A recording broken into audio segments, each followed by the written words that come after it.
From Is Life Worth Living? An essay in The Will to Believe and Other Essays in Popular Philosophy by William James.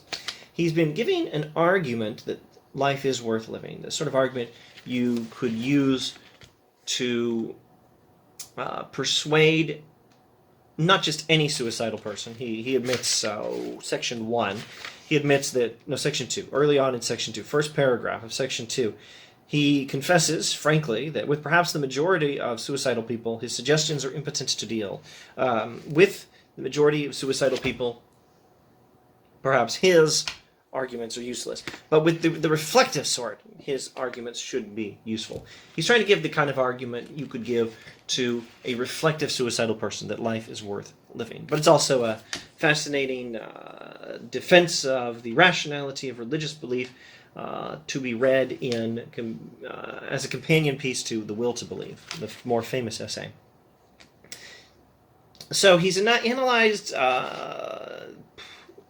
despair and the idea that life is meaningless as having a sort of religious root.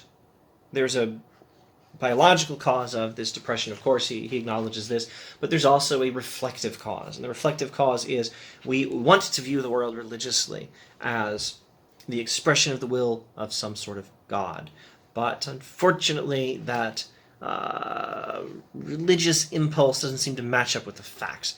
And so he's trying to defend our right to believe in, right to let this religious impulse have its way with us, or right for people to have their way in life guided in part by the religious impulse, in spite of these facts. And let's go to section 4, where he's making his main argument. So far in the text, he's not made the argument yet. He has just pointed out that science has its limitations. Agnostic positivism, of course, admits this principle theoretically in the most cordial terms, but insists that we must not turn it to any practical use. In other words, the scientifically minded skeptics who say you shouldn't believe anything science hasn't proven, especially these religious beliefs of yours. These people will admit that science still has not learned everything. Science still has much to learn. But then they'll insist that we not turn this insight to any practical use. Now, James says this is a safe enough position in abstracto, i.e., theoretically, this is good. It's very safe, very appropriate to only follow the evidence in theory when you're only dealing with theories. If a thinker has no stake in the unknown needs, if a thinker has no stake in the unknown, no vital needs to live or languish according to what the unseen world contained, a philosophic neutrality and refusal to believe either one way or the other would be his wisest cue. Again, this has so much to do with what we talked about in The Will to Believe, the earlier essay in this volume. In merely theoretical questions, not believing anything is the best way to avoid error. Not believing anything the evidence is not demonstrated decisively is the right way the best way, and therefore the right way to avoid error. But in certain practical questions, where we must act because we must live, and where acting requires us to decide how to act, and therefore we must choose what we believe about what is the right way to live, these questions, we may have some need, we certainly have a justification, to decide not based on the evidence alone. Because if we decide based on the evidence alone, we'll have missed our chance to act accordingly. We'll have missed our chance to live according to whatever moral principles we have to choose to live by.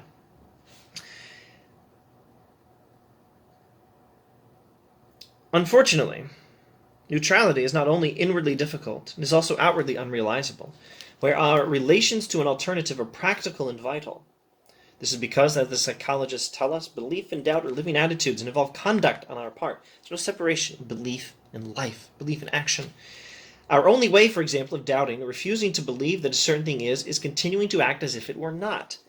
To not decide on a question is to decide to go without, well, let me rephrase this. To not decide on a theory is to decide to go without the theory. To have no opinion on whether a theory, say, God exists, is true, is to live practically as if it's false. This is, well, pretty much the only way. There's no alternative. To not have a theory by rejecting it and to not have a theory by not accepting it are both not having the theory. skipping just a few words. And so if I must not believe that the world is divine, I can only express that refusal by declining ever to act distinctively as if it were so. If I'm not supposed to believe that there is a higher power behind, and managing the facts of this world in some way, if I'm supposed to not believe that, I can only not believe that by acting as if it's false. Which can only mean acting on certain critical occasions as if it were not so, or in an irreligious way. There are, you see, inevitable occasions in life when inaction is a kind of action, and must count as action, and when not to be for it is to be practically against, and in all such cases, strict and consistent neutrality is an unattainable thing. Practically speaking, neutrality on a question like God exists means the same thing as acting as if God does not exist. It means taking a side against the existence of God in your behavior. Acting as if God, failing to act as if God exists is largely the same thing as acting like God does not exist. This neutrality, then, is not really a viable position, at least not practically speaking. At least it's not a viable alternative to belief and disbelief. Is it not sheer dogmatic folly to say that our inner interests can have no real connection with the forces that the hidden world may contain? In other cases, divinations based on inner interests have proved prophetic enough. Take science itself. Without an imperious inner demand on our part for ideological and mathematical harmonies, we should never have attained to proving that such harmonies lie hidden between all the chinks and interstices of the crude natural world. There's so much here. Okay. I think maybe I'll just pause this section, summarize this section, and try to get to a place where I can stop and save the rest of the essay for subsequent videos.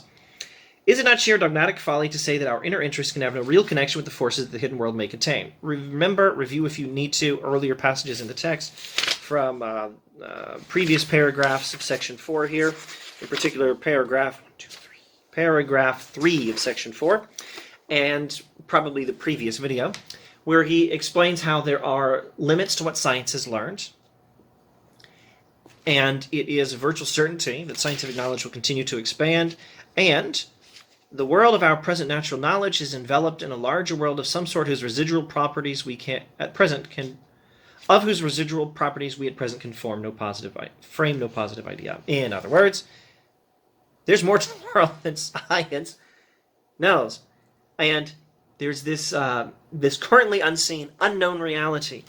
Science has not discovered, at least not yet. And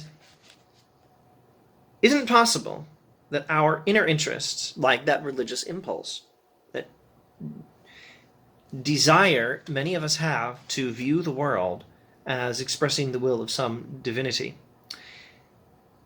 isn't it possible that these inner interests may have some real connection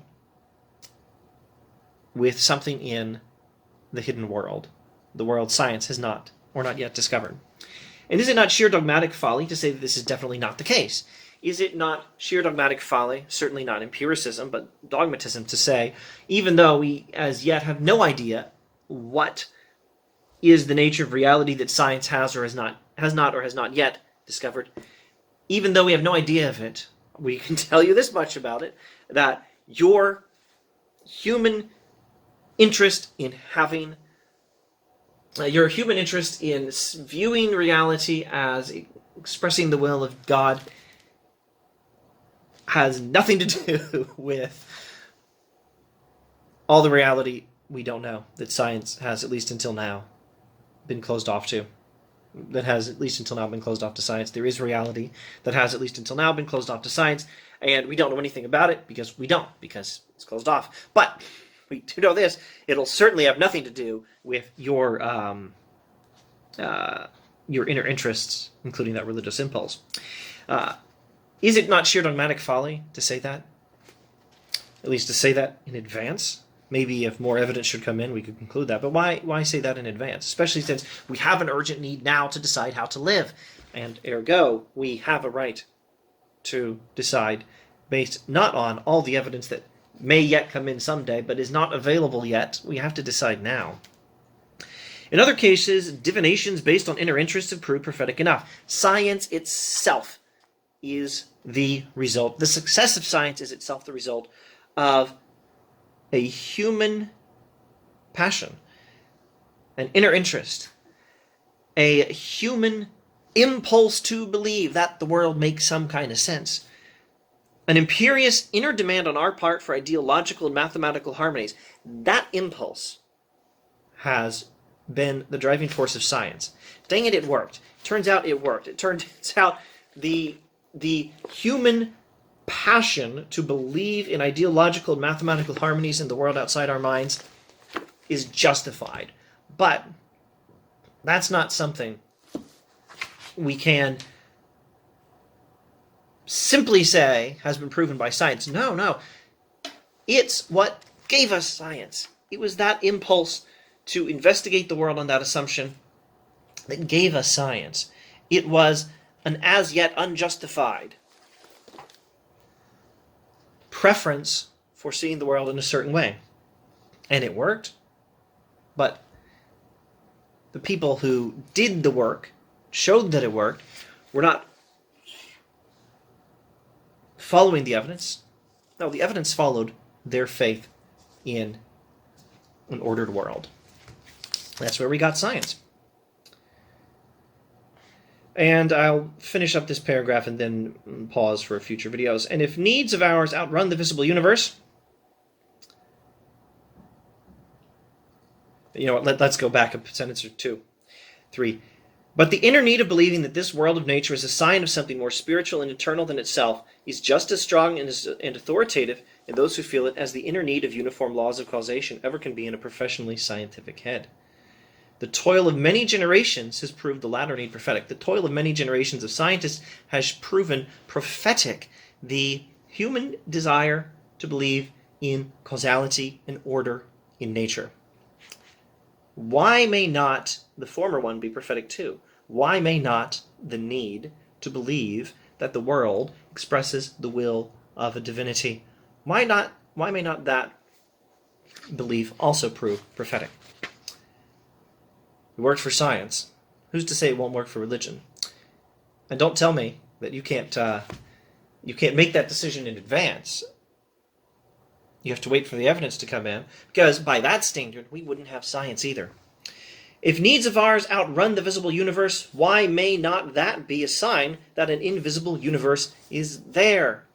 What, in short, has authority to debar us from trusting our religious demands? What has authority to tell us not to trust our religious demands, to trust our religious impulse? Science as such assuredly has no authority, for she can only say what is, not what is not. Science can tell us what is, and we recall the passage in The Will to Believe where science tells us what is and not what should be.